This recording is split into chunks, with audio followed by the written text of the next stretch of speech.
Hello, beautiful YouTube family. Welcome to my channel When the Stars Aligned. My name is Kelly Rowland, and today I am sharing a energy report for this new moon in Leo and speaking to some collective energetics through the lens of astrology, how you might be feeling these energies, how to work with them, and perhaps some embodiment practices at the end to support you to integrate these energies for your highest and best.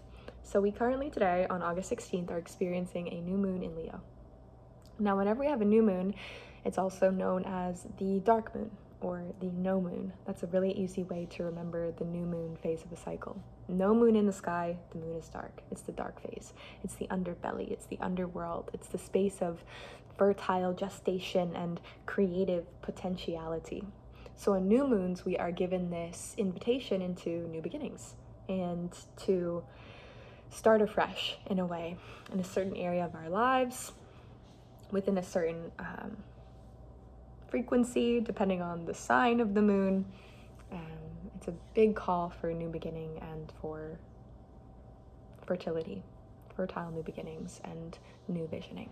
Now, what I find so interesting about this new moon is that it's coinciding with a retrograde cycle we have been in. We actually currently have several planets retrograde.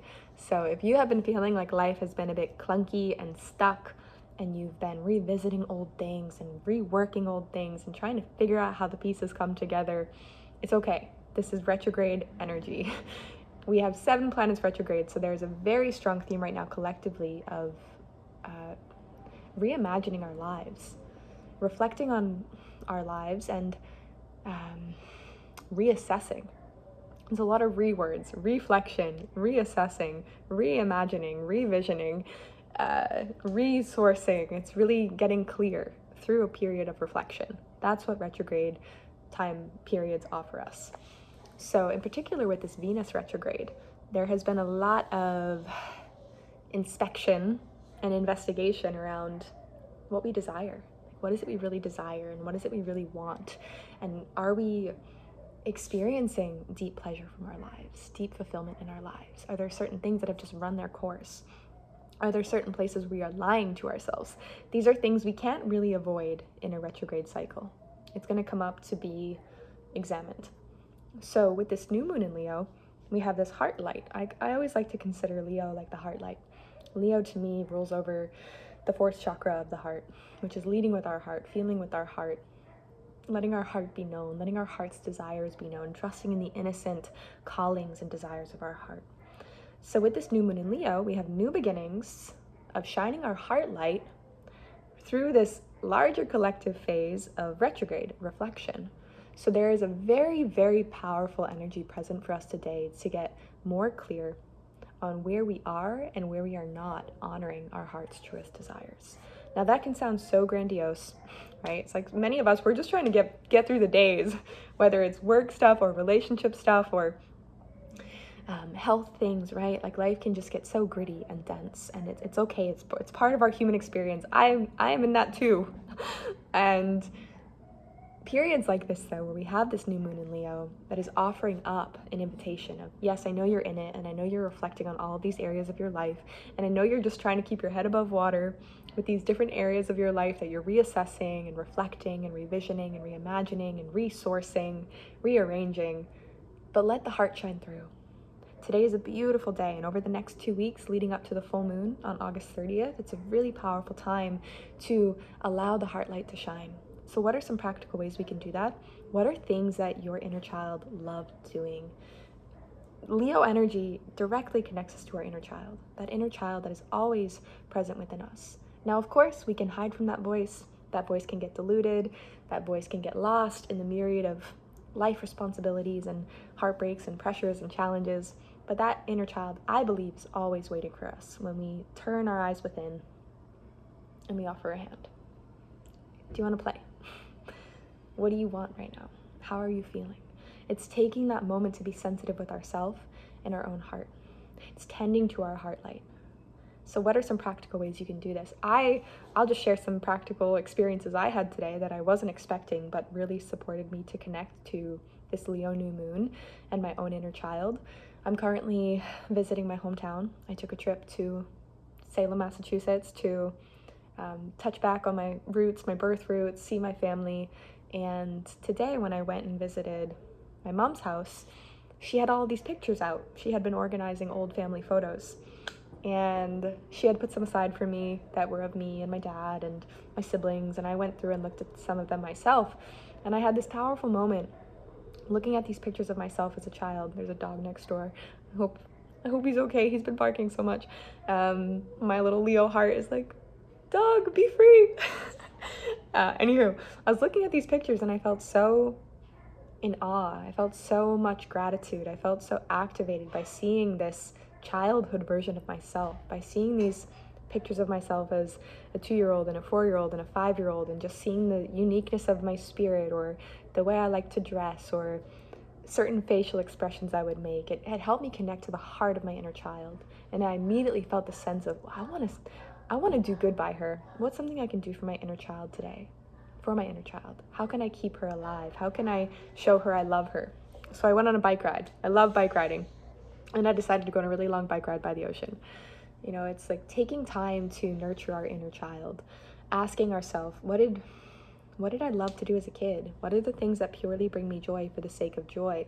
And it can be so easy to classify these things as like extraneous and excessive or a luxury, but I truly feel when we are in periods of reassessing and rearranging areas of our life, if we don't take the time to come back within and really check in with our heart and our heart's desires and what our heart's wants, we might take steps forward just repeating old patterns or perpetuating our discomfort or our dissatisfaction with life.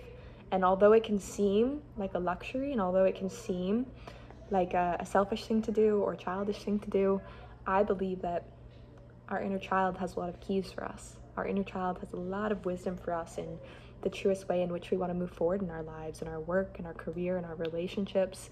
And it might not be that we're fully listening to everything the child has to say. Like, the child might say, go join the circus, and you're like, okay, I might not go join the circus, but I might take up an aerial acrobatics class, or I might learn how to juggle, or I might use some of my spare time to learn how to do my hair in funky ways that used to make me feel so expressive. So it's like taking that time with this Leo new moon to reconnect to what truly brings you joy for the sake of joy, because it can be so easy to get caught up in the bigger purpose of everything. And I think we're in times right now collectively where everyone's wondering that, what is the bigger purpose for my life? Or even if it's not that necessarily, there's a certain pressure. There's a lot of pressure on society right now. And when we take a moment to loosen up the pressure and come back to our heart, come back to our joy, I think it allows us to move forward in a way that's really true to us. And it makes us magnetic for what we truly desire. So we don't have to go find it and hunt it down and endlessly ruminate and think on it. We allow it to come forward from our heart. So without getting too poetic and long-winded, which I tend to do, Saturn trine Mercury, that's a strong theme I'm feeling for this new moon. Is there's a lot being rearranged right now in our lives. There's a lot being rearranged. There's a lot that can feel quite confusing. I'm saying this as something that I'm noticing in dozens and dozens of people I've been talking to and connecting with, clients I've been working with, and my own process. There's a lot being rearranged, and we might not have all the pieces yet. But I truly believe in order for us to attract the right pieces to us, we have to drop into our heart. We have to ask ourselves, where am I avoiding my heart? Where am I avoiding that long journey from my head down into my heart? And how can I soften into my heart? How can I feel my heart's wants? Maybe it's making yourself for dinner your favorite childhood meal, or watching your favorite childhood movie, or doing an activity you used to love to do, or wearing a color you used to love wearing as a kid but you don't wear anymore. Maybe you resigned to like blacks and grays and you want to wear a pink blouse, what's it called, blazer, a pink blouse or blazer. Getting playful, getting creative. I have seen this time and time again as someone who has a very strong inner child and playfulness, but also someone who can have a predisposition to getting very serious and very sober and very intense and very practical too. It's a side of me I've been learning. I have seen time and time again how when I lean into play and I let myself play and let things be light and let go of needing to know it all beforehand and just get curious and playful, the truth comes, the answers come. And I think the pathway of play can be a really conducive, clarifying tool right now. So that's some of what I'm getting for this new moon in Leo. There are some big shifts happening. There's a lot rearranging in our worlds and questions around what's next. And we do have the Venus retrograde going direct on September 3rd. So I'm foreseeing that a lot's going to clear up after that time period. Venus does rule over our values, our sense of joy and pleasure in life, our relationships, our business relationships, our money, our finances, our values. So if a lot of those things have felt a little bit unstable in the last several weeks, or like you're shifting things around, trust that that's part of the reconfiguration that's going on, and you're probably going to feel a little bit more clear after September 3rd. I'd love to hear you check in and let me know if that is the case. I'm really praying for that. But while we are in this period still, it's very powerful to lean into how can we be playful in the process of reconfiguration? How can we be playful in the process of death and rebirth? How can we be playful in the process of things not being what they were, but not quite yet being what they are going to be? And we may not even know what they're going to be, but I think by connecting to our hearts and our sense of joy and nourishing our inner child, it's going to help illuminate that pathway forward and make it more clear. So those are some practices to work with, connected to the inner child. If I were to give you an embodiment practice, I would say a really powerful embodiment practice for connecting to your heart and Leo energy is, it's simple. It's going to sound so simple, but as a somatic coach, you know, I'm amazed sometimes at seeing how the most simple practices can really shift our biology, because it's neurobiology. When we're doing certain things with our physical body, we're shifting our neural pathways.